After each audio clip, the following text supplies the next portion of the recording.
doing? I hope you can all see that screen behind me and those slides. Yeah, thanks for being here today. What I wanted to tell you about is the coffee industry and tell you a little bit about a company that I've helped set up called Moi Coffee. And I'll go through some slides of some pictures here that can show from the different stages of the coffee industry. And I'd like to explain to you why I think that the coffee industry is broken and why we need to fix it, why we need to change the way in which the coffee business, the global coffee business, operates.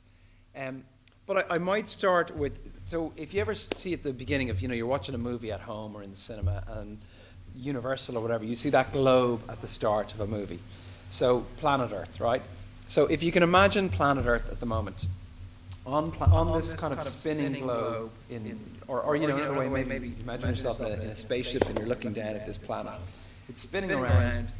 There are 7 billion people living on planet Earth right now. And by the end of this century, by the time all of you guys, certainly in this row, are at the end, when you're kind of 100 years of age, there will be about 11 billion people on this planet. And a nice way of looking at global population and the way in which the population is growing is they talk about like your ATM card. A bank card, you've got a 4-digit PIN code. So they talk about the population PIN code. And if you look at that planet spinning around, in the Americas, north and south, today there are 1 billion people living there.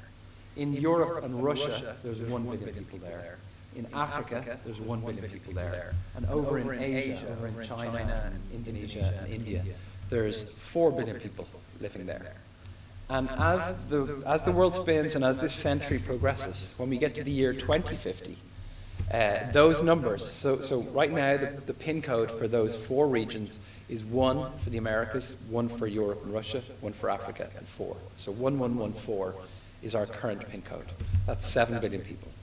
If you get to 2050, as population grows, those numbers will change a little bit. In the Americas, it stays at 1. In Europe and Russia, it stays at 1. In Africa, it doubles to 2. And in Asia, it increases to 5. So the PIN code changes from 1114 to 1125. And then as we go to the end of this century, to the year 2100, that PIN code, that number changes once more, and it becomes 1 in America, 1 in Europe and Russia, 4 billion people in Africa, and 5 billion people in Asia. And so the reason that those numbers are changing, and the reason Africa is going to quadruple its population, hugely is to do with the progress that has been made in the years that have to now, progress with food production, with medicines and things like that.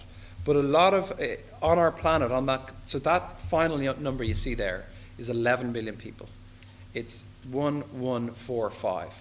And what the last speaker was talking about, and I think this touches on it, is we need to figure out, as a planet, as a people, how can we feed all 11 billion people of us by the end of this century? And how can we do it in a way that we don't destroy the natural world, and we don't destroy the forests and the wild places? So that's kind of the conundrum. But once the world population gets to 11 billion, it's going to stop. And at that point, it just pretty much, most parents by that stage just have 2 kids. Most families will be 2 parents, 2 kids, and the population will tend to flatten at that point. So what we need to figure out is how we can feed 11 billion people. A problem we have on our planet is right today, of the people who live in the different continents, there's 7 billion of us. 1 billion in this part of the world live pretty well off. We do, of course, have different levels here, but we have access to internet and supermarkets, and so we live in the best scenario.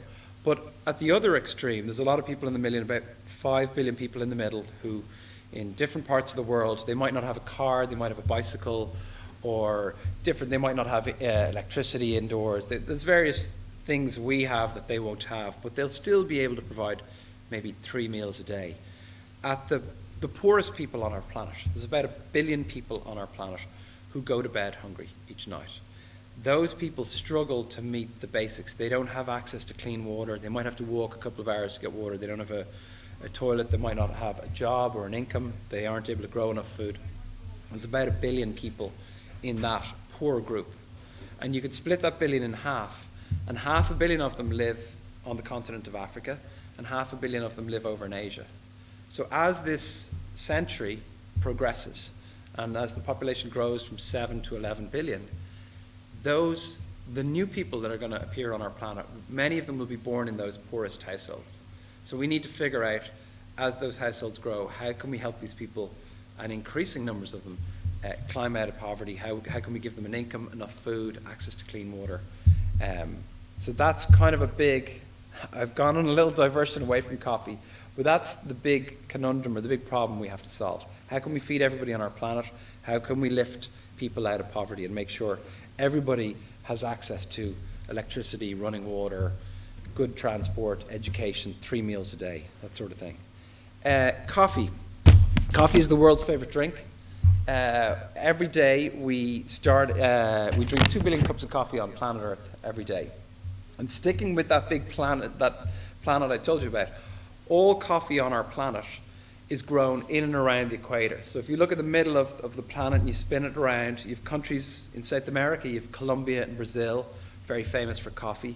In Africa, Kenya, Ethiopia are very famous. India, even though a lot of us know India as a country famous for tea, India is a huge producer of coffee. And as you spin over further into Asia, Vietnam and Indonesia are great big coffee producers. And even Tibet and Thailand, parts of Thailand, you can grow coffee. So all coffee on our planet is grown in and around the equator. And the coffee farmers and their families, there's about 15 million coffee farmers, and including their families, that's about 75, because a lot of those folks, a typical coffee farmer might have 3 or 4 kids and a grandparent or 2. So in a coffee growing family, there will be 7 or 8 people relying on coffee for their livelihood, relying on coffee to get fed. So there's 100 million people on our planet who live in and around the equator in these countries, and they are all the coffee farmers who produce every single coffee bean on the planet. But most of the coffee that's drunk, those 2 billion cups of coffee, are drunk in America and in Europe. And the problem, one of the big problems with the coffee industry is that all of the roasting and the bagging and the production takes place in the West. So if you think of the brand names, if you go into the supermarket or you go into a coffee shop, you'll see names like Starbucks. That's an American company. You'll see names like Lavazza or Illy. These are Italian or Swiss or German. You know, some of them you'll see would be obviously Irish companies, but most of the coffee companies we drink, the products we buy, are from European and American coffee companies. And because they are the companies that are roasting the beans, because they are bagging and they're getting the brand, they are capturing more of the value from coffee than the farmers back in the coffee belt. And in fact, this bag of coffee, this is about 1 kilo of coffee. It would, one person, it would allow me to drink probably 2 cups of coffee a day for a month. So that would give me a month's supply of coffee. That might cost you, if you were to go into a supermarket or a shop, that might cost between 30 and 50 euro depending on the quality, if it's really high priced, good quality, but 30 to 50 euros what I or any of us as consumers might pay for that amount for a month's supply of coffee in a supermarket. The farmer typically will get paid less than 1%. The farmer might get 20 cent or 30 cent to grow that, to spend 9 months out in the field to grow plants and harvest the coffee and battle the weather and battle insects and all that. So the system, the global system, the supply chain that brings coffee from those countries, in this case, this bag comes from Ethiopia. But the journey of that coffee, there's kind of 4 simple steps. So, and I might get you to, and if you could go 1 or 2 more, and I'll give you a shout. So that one there. So you can see here, this is what coffee actually looks like. So a coffee tree is about that height. It grows, as I said, in the equator. It grows high up in mountains. Generally, it grows in forests. Originally, coffee originates in the forests of Sudan and Ethiopia. And coffee as a plant prefers to be in the shade of a rainforest. And when it is grown in the shade of a rainforest, the trees around it, the great big trees around it, when their leaves fall, those leaves will change the flavor of the coffee. So if any of you know any coffee geeks, if you have any coffee fans in your lives, you'll know they talk about the different flavors. Oh, it tastes like chocolate, it tastes like nuts. They'll say that it tastes like fruit and citrus. And it's because the trees, depending on where the coffee tree is grown, its flavor is influenced by the trees around it. So this coffee here, grown in a rainforest in Ethiopia, when the trees around it, the leaves fall, those leaves, many of the trees around it are citrus trees, and they will influence the flavor and give it quite a unique flavor. And in the world of coffee, that can be, there's a lot of value in that. People will pay higher money for the more specific, kind of fancier flavors that you can get from growing coffee in a forest. But if you grow coffee in a forest, because it's in the shade, it's not getting a huge amount of sunshine, it will produce a certain amount of coffee beans. If you took that same tree and you put that coffee tree out in the sunshine, which is how they grow coffee in Brazil, it's all grown in these great big fields, loads of sunshine, that tree in Brazil would produce 3 times as many cherries as the tree in Ethiopia. So the farmer in Brazil might get more money because he's saying, hey, I'm selling 3 times more beans. But from an environmental point of view, what has happened is many years ago, to create that field, a forest was chopped down and a habitat was destroyed, and the trees were put, or the coffee trees were put in a field.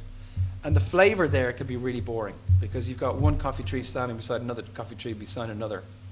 And there's no trees giving it unusual flavors. And the interesting thing, when you do see our coffee farmers, when they grow coffee, the benefits of growing coffee in a forest are so much more than the field coffee in Brazil.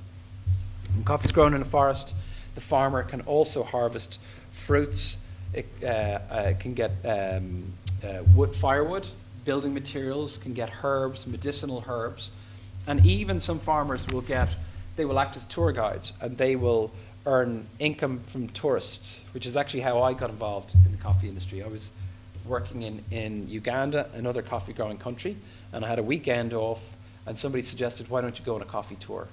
And I went up to a nice mountain with all these coffee farmers, and a local farmer took me on a walk, and we walked through kind of the jungle, and we met all these different farmers growing coffee and learnt about the process. But so those trees, coffee tree, if you take a seed and plant a seed from a coffee tree, it'll take 5 years before that tree is good enough before it produces fruit. And when a coffee tree does produce fruit, it produces these red cherries. They look very like, say, cranberries, or they're red, bright red cherries, and in the center of them they have a stone, same way like you'd have with a normal cherry or a peach. And when you take the flesh, when you take the fruit off that stone, you crack it in half.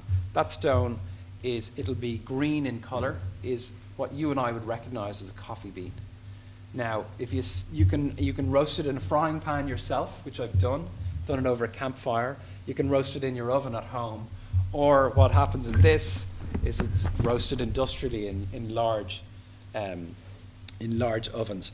But when you roast the coffee bean, it will go. It reminds me of when you're making popcorn at home or something. It takes about 5 or 10 minutes to roast coffee, and you'll see the bean will change color from this pale white greenish color to the nice chocolate brown that we all kind of love and appreciate with coffee.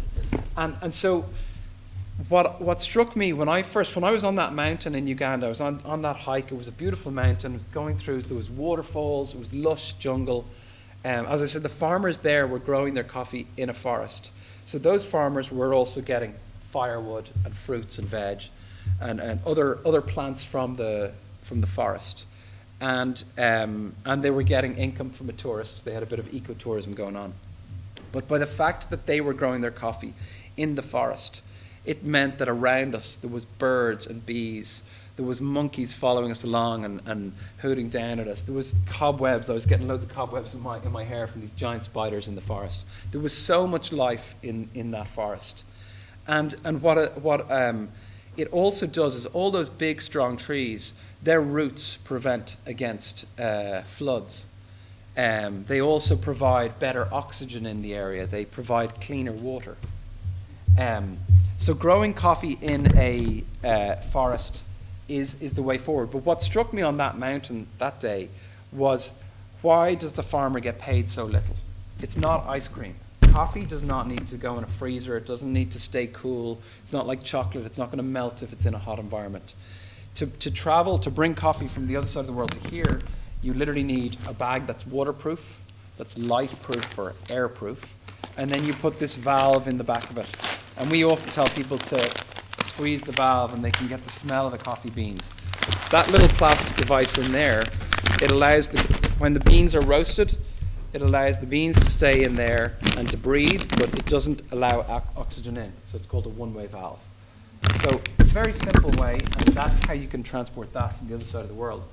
But the problem is, if it's as simple as that, it's not rocket science, it's not as difficult as making ice cream or chocolate, why are those farmers being paid so little? And it is because all of the coffee we drink is roasted here in the West. And the way the system is designed is the person who goes to the supermarket that you buy your coffee from, they take, so if you were to buy this in somewhere like Tesco for €30, Tesco might take €10 of it. The man or the company that transported it from, we'll say from Ethiopia to here might take €5. The company that roasted the coffee might take another 5. There might be another middleman who buys and sells coffee beans. And the lion's share of the money that you pay for coffee does not go back to the person, the farmer, who's growing that coffee and who's putting in all that time to grow coffee. So what we're trying to do with Moi, this company here, is we are trying to pay our farmers more. What we focus on is if you think of that typical farming family being 7 people, a husband, a wife, 3 or 4 kids, and a grandparent or 2, they need a living income. And where they live in the world, the price or what they would need to earn per year to feed their family, to look after any health needs, to send their kids to school, to save a little bit of money for the future and keep their house in order, they might need to earn about €1,000 a year. And at the moment, they only earn about 400 or 500 euro a year. So a big challenge for us is how can we help those farmers double and maybe triple the income they earn from their coffee? And how can we do it in a way that keeps them farming in the forest? Because what we've also, and keep them farming organically, so our farmers don't use chemicals. What they will often do is they will have goats, many of them will have goats. Many of the farmers actually, the amount of land they have is about the size of 2 football pitches. So they might have a little house with a garden growing some fruit and veg around it on 1 football pitch. And then they might have a couple of goats there. And on the second football pitch, that could be a piece of land in the forest. And in that, they might have 200 or 300 coffee trees under the forest. And from that, the coffee that they might grow 200 kilos of coffee, and they might earn 400 or 500 euro from that. So literally, they'll do is live off the food on their land, around their house, and they'll earn 400 or 500 euro from the second field from the coffee, and they'll use that if they need to buy goods, if they're getting a mobile phone, or if they're buying clothes, or if they can afford a bicycle. That's the cash that they will use to buy stuff. Whereas pretty much they'll feed themselves just from the food that they grow. So they might have a few chickens, they might have goats, and so in terms of to compost, instead of using chemical fertilizers, they'll often do is take the goat poo and mix up the goat poo and mix it up with the rotten fruit that you take away, and with other kind of farming green and brown materials. They'll make a compost and they'll pack that around. It's a bit of a messy business working with goat poo, but that is a really natural way of giving those trees the nutrients they need to grow more. And the other thing that what I learned is, so a coffee tree is, if you plant a coffee tree today, it'll take 5 years before that coffee tree starts bearing fruit. And from about the age of 5 to 20 is when a coffee tree is at its best. It'll produce a real bumper crop in those years. But as you go beyond 20, as coffee trees get older, the amount of fruit that they produce each year gets less and less and less. And our farmers are some of their coffee trees are 50, 60, and even 100 years old. with some, and we've been trying to ask our coffee farmers to swap out those old trees and get new baby trees. So we've been going around asking them to swap out the old ones. But some of those farmers are a little slow to do that because they're a bit sentimental with the older trees. Even though the tree mightn't give them as much fruit or as much coffee cherries as they would want, they're saying, well, my grandfather planted this tree and I kind of don't want to take up the tree that he planted. So we're trying to say, yeah, I know, but this is a lovely little baby tree that we grew from a seed in a nursery. It's yours for free. So yeah, I might see if there's anything else. I know I'm running out of time, but I might fly through some of the slides to see Ethiopia. The country of Ethiopia is the home birthplace of coffee. 1 in 4 people in Ethiopia relies on coffee for their livelihood. It's huge. The Ethiopians drink about 5 or 6 cups of coffee a day. It's a massive industry in the country. But yet Ethiopia's biggest industry is not coffee, it's aid. Because Ethiopians export their coffee beans not in a bag, they export them without roasting them. They export them as raw, almost not quite as cherries, but as green beans. So they export their beans to the West, mostly to here in Europe, and that's where those Ethiopian coffee beans are roasted and bagged and branded. And so all the jobs and the profits and the money that's earned from Ethiopian coffee, most of that money goes to Europe. And we were saying here that we think that Ethiopia at the moment earns $3 billion a year in charity aid, and the country only earns about $800 million from its coffee beans when it sells them. And we figured if Ethiopia was to roast its own coffee beans, it could earn about $2.5 billion. So it could move beyond aid. It could start to move to become self-sufficient, to be earning, capturing more of the wealth and value from their own lovely coffee beans. You might keep flying on and we'll see that I talked about the living income. Keep moving on if you don't mind. I'm hoping to see if we can get Jared, if we can get some photos. So this is one of the guys in the roastery in Ethiopia who's roasting our coffee beans. We can keep going there, Jared. And there he is again with one of the women. It's about 60 people in our roastery in Ethiopia. 20 of those are women. And it's really important for us. We want to get to 50% of our staff should be men and women. This is tasting different types of coffee here in the roastery here in Ethiopia. You might keep going. It's obviously just some of our cups. No, I'm not saying you should have paper cups. These are some of the guys. These are the sacks that the coffee comes from the mountain. And I've seen farmers come when they've harvested their coffee, they'll arrive in with these sacks on the back of donkeys. Ethiopia actually is the home of the largest number of donkeys in the world. I only found that out when I arrived there because there was donkeys everywhere. And donkeys are not waterproof, which is it often rains there. I would often see donkeys in the rain. I feel very sorry for them. You can keep moving through that one. We've sold 3 million cups of coffee so far. That's a lot of cups of coffee. Might keep moving. Yeah, that's kind of our supply chain. Now I wonder if there's anything else that you can see. This is interesting in terms of the carbon footprint of coffee. What is the impact on our planet of coffee? People will often say, well, that coffee bag is plastic, and plastic's not good. And we know plastic's not good, and we need to get a better bag for our compostable bag. But there are 6 stages where coffee produces pollution or affects the climate.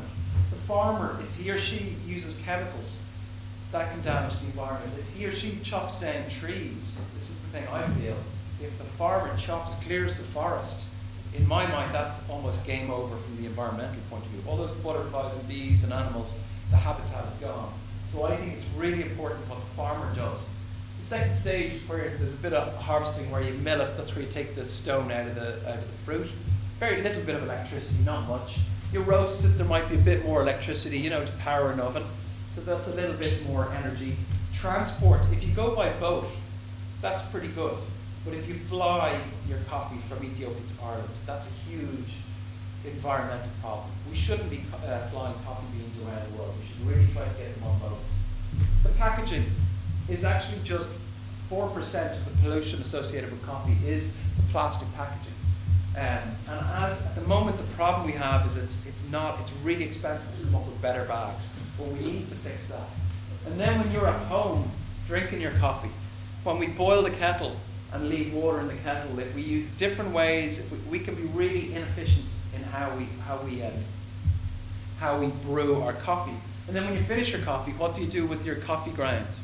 Do you just throw them down the sink? Do you stick them in a bin? Or do you bring them out and make compost out of them and use them to grow other plants? So in my mind, of the six, the two biggest things we can do from a positive point of view for the environment with coffee is, let's make sure we ship it on boats, and let's look at the farmer and see who lives there beside this beautiful rainforest. But the key thing is, if that farmer is so poor that they need to chop down trees so they can clear land and grow more coffee or grow more food, that's a problem. If they have chopped down those trees and turn it into charcoal, into firewood that they can then sell, that's a problem.